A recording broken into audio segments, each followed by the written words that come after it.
And maybe that's all that matters. Maybe all that matters. That was a poor comment. There's pure entertainment because maybe that's what the Tottenham manager thinks. No. No. Why not? Why can't it just be entertaining, mate? Isn't that why we all come? Like, would you really prefer us to kind of, sketch out a couple of 0-0 draws and a 1-0 win and we get through? I don't know. I'd much rather we're exciting to watch, and maybe it is edge of the seat stuff, and sometimes you don't get the reward like we could have tonight. But no, I think if you want those kind of games, mate, there's plenty in world football you can watch every weekend. I'd like to think when you tune into us, you'll get entertained. So is he right? It's about entertainment. It's about entertaining everybody. Is he being a bit playful? Is he being serious here? Or is he masking their flaws? Yeah, maybe a combination of all three, actually. Obviously, he's trying to change the media narrative.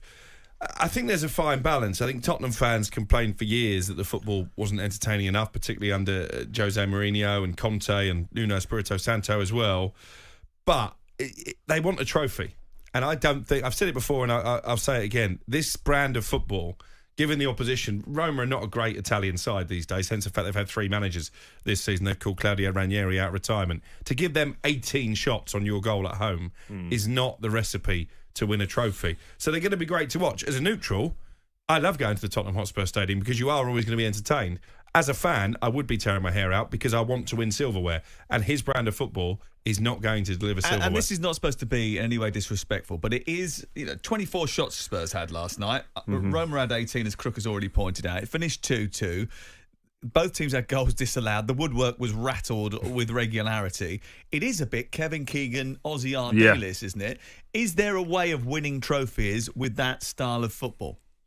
I suppose there's always a way because you have the one-off days when they beat Man City 4-0 and they could do that a couple of times, couldn't they, throughout the competition phase. I just think when I watch Spurs, I always think that they're going to create chances, but they just don't have that killer instinct. And I don't want to slag off Dominic Solanke because I think he's a good lad and I think he's a good player, but they're just missing a killer at that front three. Does that come with the messaging from the manager who says he is not going to prioritise results over style?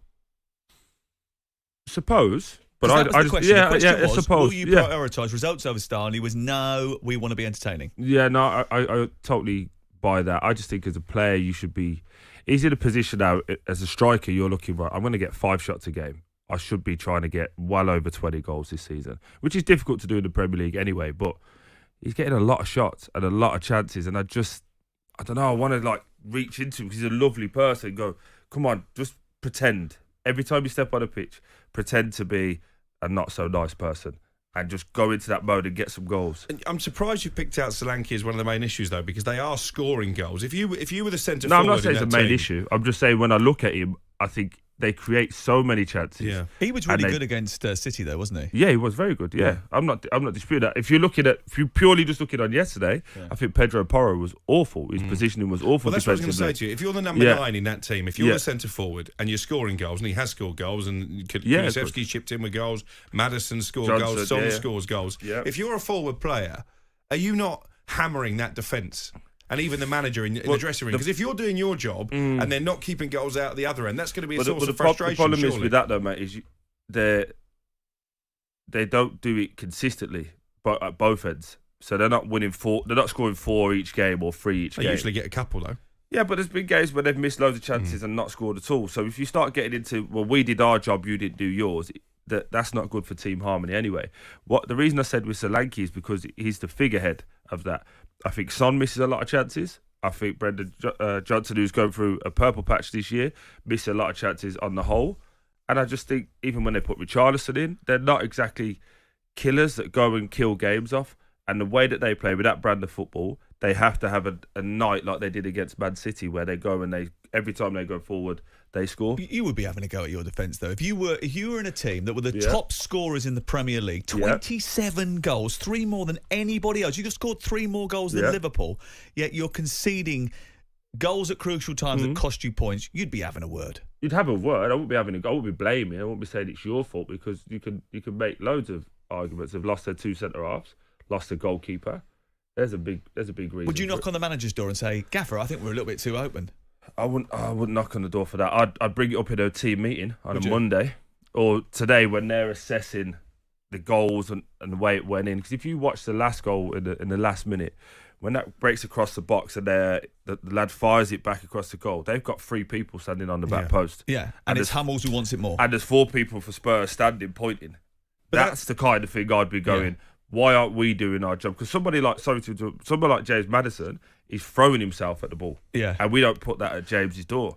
So is there a case then that maybe by talking about the entertainment, talking about this is the style, talking about how we want to bring the feel-good factor back, we're sort of almost excusing the naivety that Spurs are showing elsewhere? Well, it's trying to mask that naivety. But what it's also doing is it's giving the players an excuse. It's not creating a winning mentality. And we gave Hugo Lloris a bit of stick, didn't we, over his comments about the watches. But it sort of plays into that narrative that Tottenham are not a serious football club when it comes to wanting to win silverware. The fans want it, but do the players want it enough? Do the owners want it enough? And does the manager, when he comes out and makes those kind of statements, does he want it enough? I watched Manchester United last night. Brilliant commentary from you, by the way. It was entertaining. But it was entertaining. But again, I was tearing my hair out of some of the naivety at the back and the way they were giving up ground in midfield.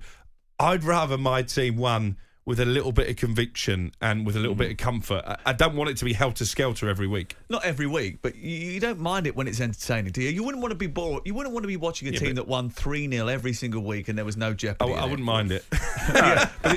That's because you've been 13 years. I think as well. Like, let's put it into context as well. They are 3 points off being in the top 4. So they're not having a bad season. You know what I mean? It's not bad. They won't make top 4. I said at the start of the year I fancied them for the top 4 just because I felt that Chelsea and Liverpool will go through a bit of a mess before obviously we see what we're seeing now. But excuse me, I just think when it comes to Spurs, it's still both boxes. The things I talk about with Arsenal, can they go and get over that hump? It's the same. Like, I don't trust the goalkeeper that's going to keep them clean sheets, and I don't think Solanke's the killer that they need. That's the case in point. We were at the North London derby. Arsenal were without several key players, so they changed their style. They didn't play free-flowing football. They tried to. They got the job done. Tried to kill the game, and they won. Tottenham don't have the capability to do that. They don't do that, and that naivety is sort of reflected in the statistics, right? Because overall, if you look at the stats with Tottenham, they tell you very good things. They score more goals than anybody else. Only 2 teams concede more goals than them. So the balance, you'd think, by looking at the raw statistics, is great. But then you look at the results, and the results tell you a different story. They've played 12 games in the Premier League this season. They've won half of them. They've lost the other half. Yeah, no draw. You know, okay, so they've drawn 1 game and they've lost 5. But you get the point. It's almost all or nothing. So, why are Spurs so inconsistent? Are you happy with that, Tottenham fans? 03717 223344. You can text us 81089. Do you agree with Ange Postecoglou, who says, actually, it's all about entertaining? Let us know what you think. 03717 223344. This is talkSPORT. We'll talk Manchester United and Chelsea, who also, last night, won in Europe. Jim White and Simon Jordan. Monday to Friday mornings from 10 on AM, on DAB, via the talkSPORT app and on your smart speaker. talkSPORT.